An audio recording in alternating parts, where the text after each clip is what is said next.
Hello friends, সবাইকে আমার ভালোবাসা ভরা নমস্কার জানিয়ে শুরু করছি নীলিমা রেসিপির আরেকটি নতুন পর্ব।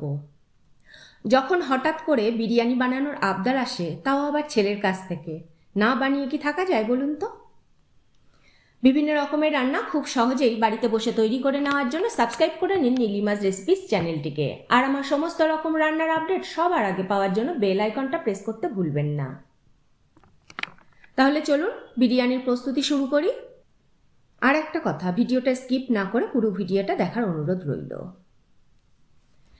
1 কেজি চিকেন নিয়ে নিয়েছি আমি এখানে, 1 কাপ টক দই নিয়েছি, বেরেস্তা বানিয়ে রেখেছি, 5 থেকে 6টা পেঁয়াজকে বেরেস্তা বানিয়ে রেখেছি। পরিমাণ মতো নুন হলুদ তো আছেই, 1 চামচ রসুন বাটা, 1 চামচ আদা বাটা নিয়েছি, 1 চামচ জিরে গুঁড়ো, 1 চামচ লঙ্কা গুঁড়ো, 1 চামচ ধনে গুঁড়ো নিয়েছি, 4টে আলুর টুকরো করে নিয়েছি, আর বিরিয়ানি মশলা বানিয়ে নিয়েছি আমি এখানে। এই বিরিয়ানি মশলার মধ্যে রয়েছে শাহজিরা, শামরিচ, বড় এলাচ, ছোট এলাচ, লবঙ্গ, দারচিনি, জায়ফল, জয়ত্রী, স্টার অ্যানিস, তেজপাতা, মৌরি, জিরে, ধনে একসাথে ভেজে আমি গুঁড়ো করে রেখেছি। এই বিরিয়ানি মশলাটা আপনি বাড়িতে বানিয়ে রাখলে যখন তখন এরকম বিরিয়ানি বানানোর যদি আবদার আসে, ঝটপট বানিয়ে দিতে পারবেন, কোনো রকম মশলা বাটাবুটির ঝামেলা ছাড়া। আর 1 কাপ দুধের মধ্যে ফুড কালার, গোলাপ জল, কেওড়া জল আর মিঠা আতর মিশিয়ে রেখেছি। প্রথমে টক দইয়ের মধ্যে ধনে গুঁড়ো, জিরে গুঁড়ো, লঙ্কা গুঁড়ো, হলুদ দিয়ে দেব, তারপরে ভালো করে ফেটিয়ে নেব।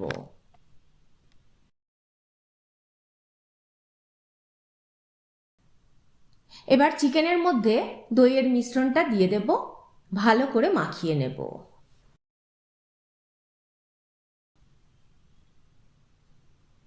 চিকেনের সাথে দইয়ের মিশ্রণটা ভালো করে মাখানোর পর 30 মিনিট ঢাকা দিয়ে রেস্টে রেখে দেব।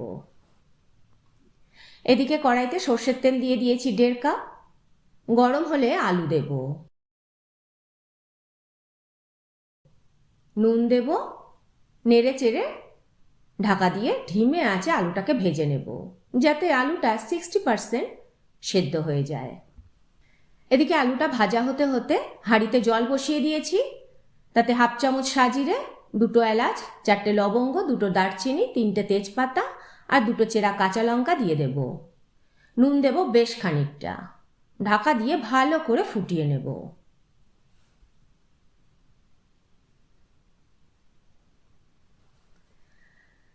চালটা এদিকে জলে 30 মিনিট ভিজিয়ে রেখেছি দেখুন। এদিকে আলুও আমার ভাজা হয়ে গেছে, তুলে নেব।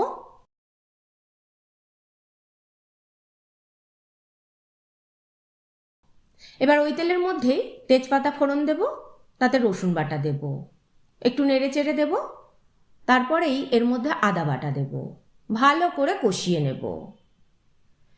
এবার আদা রসুন ভালো করে কষানো হয়ে গেলে ম্যারিনেট করা চিকেনটা দিয়ে দেব, ভালো করে নেড়ে চেড়ে কষিয়ে নেব, ঢাকা দিয়ে দিয়ে কষিয়ে নেব।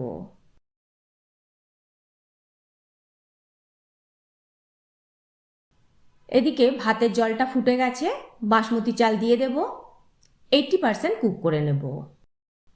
এদিকে চলুন ঢাকা খুলে চিকেনটাকে একটু ভালো করে নেড়ে চেড়ে দেব, যাতে তলায় লেগে না যায়। এবার এর মধ্যে পরিমাণ মতো নুন দেব আর বেরেস্তা দেব, আবারও ভালো করে কষিয়ে নেব।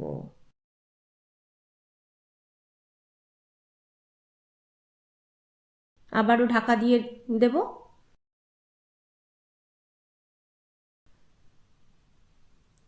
আমি এখানে এক ফাঁকে ভাজা আলুও দিয়ে দিয়েছিলাম, যাতে আলুর মধ্যে প্রপার মশলার টেস্টটা ঢুকে যায়।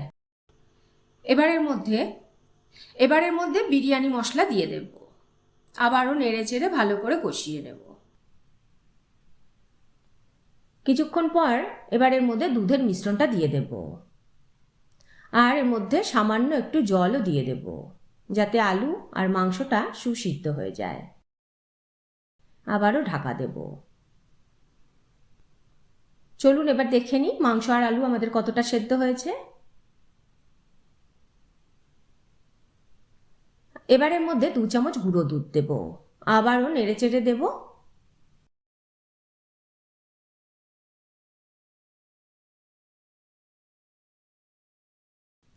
এবার গ্যাসটা বন্ধ করে দেব, আর ওপর থেকে কয়েকটা চেরা কাঁচা লঙ্কা দিয়ে দেব। ভালো করে নেড়ে চেড়ে মিশিয়ে নেব।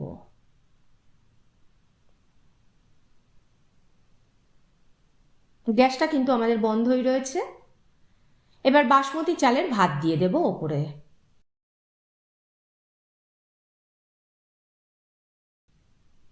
ভাতের উপরে বেরেস্তা ছড়িয়ে দেব। তারপরে ঘি দেব 3 থেকে 4 চামচ মতো। 10 মিনিট লো ফ্লেমে দমে রান্না করে নেব। ব্যাস রেডি হয়ে গেল আমাদের চিকেন বিরিয়ানি। বিরিয়ানি দমে বসিয়ে 10 মিনিট রান্না করার পর 20 মিনিট আমি বিরিয়ানিটাকে রেস্টে রেখে দিয়েছিলাম। চলুন বিরিয়ানিটা খুলে দেখাচ্ছি। সব ভালো করে মিশিয়ে নেব এবারে।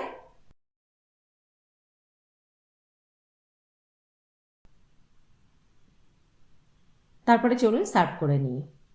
কত সুন্দর হয়েছে দেখুন। শসা পেঁয়াজের স্যালাড আর সাথে একটু কোক।